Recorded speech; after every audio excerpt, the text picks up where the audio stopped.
सातारा जिल्ह्यातील कोयना जलविद्युत व धरण प्रकल्पग्रस्तांकडे गेल्या 64 वर्षांपासून शासनकर्त्यांनी दुर्लक्ष केल्यामुळे सदर प्रकल्पग्रस्तांच्या प्रलंबित प्रश्न समस्या सोडवण्यासाठी राज्य शासनाच्या मुंबईतील आगामी पावसाळी अधिवेशनात 2 जुलै रोजी विधिमंडळावर लॉंग मार्च काढणार असून त्या अगोदर शासनाचे लक्ष वेधण्यासाठी 28 जून रोजी एक दिवसीय राज्यव्यापी लक्षवेधी आंदोलन करणार असल्याची माहिती अखिल कोयना पुनर्वसाहत सेवा संघाने दिली आहे।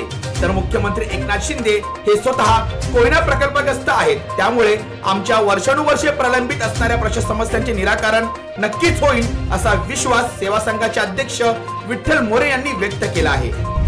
कोयना प्रकल्पांच्या ज्या जमिनी शासनाने संपादित केलेल्या आहेत त्या जमिनी ज्या ठिकाणी कोयना प्रकल्पग्रस्तांच्या वसाहती आहेत त्या ठिकाणी त्यांना त्या देण्यात याव्यात। त्याचबरोबर ज्या जमिनी संपादनाव्यतिरिक्त त्या ठिकाणी शिल्लक होत्या त्या निर्मनुष्य आणि बेचिराग या नावाखाली शासनानं वन खात्याकडे वर्ग केल्या त्या जमिनींचा आत्ताच्या नवीन नियमाप्रमाणे आणि या ठिकाणी नवीन मुंबई विमानतळाला ज्या पद्धतीनं मोबदला दिला त्याप्रमाणे त्या ठिकाणी तो देण्यात यावा। त्याचबरोबर प्रकल्पग्रस्तांना काही खातेदारांना त्या ठिकाणी दाखले दिले गेलेत नोकरीसाठी, परंतु नोकरी त्या ठिकाणी दिली गेली नाही।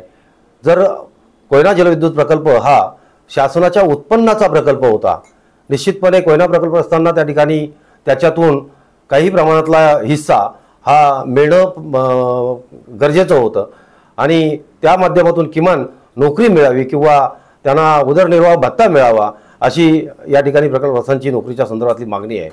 अनेक वर्ष आज 64 वर्ष लढा देत असताना त्या ठिकाणी अनेक प्रकारच्या नागरी सुविधा ज्या आहेत त्या नागरी सुविधांचीही या ठिकाणी पूर्तता झालेली नाही।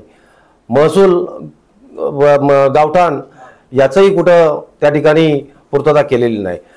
त्या ठिकाणून कोयना प्रकल्प मधून 1960-62च्या दरम्यान ज्यांचं पुनर्वसन झालं त्यांना कुठल्याही प्रकारे या ठिकाणी त्यांचं गावठाण प्लॉट किंवा घराची व्यवस्था त्या ठिकाणी केली गेलेली नाही। अशा प्रकारच्या ज्या काही या मागण्या आहेत या मागण्यांच्या संदर्भात शासनाकडे अनेक वेळा पाठपुरावा अखिल कोयना पुनर्वसन सेवा संघाच्या माध्यमातून केला गेलेला आहे आणि आताही तो चालू आहे। आम्ही आतापर्यंत विविध माध्यमातून आंदोलन उपोषण केली। आता आपण या ठिकाणी शुक्रवार दिनांक 28 जून रोजी आपण राज्यव्यापी एक दिवसीय लाक्षणिक आंदोलन त्या ठिकाणी प्रत्येक तहसील कार्यालयावर करणार आहोत आणि त्यानंतर मंगळवार दिनांक 2 जुलै रोजी आम्ही कोकण भवन ते विधिमंडळ असा लॉंग मार्च त्या ठिकाणी प्रकल्पग्रस्तांच्या माध्यमातून होणार आहे। व्हिडिओ जर्नलिस्ट अथर्व सोबत सुदीप घोलप यांचा रिपोर्ट, पालिका प्रशासन, नवी मुंबई।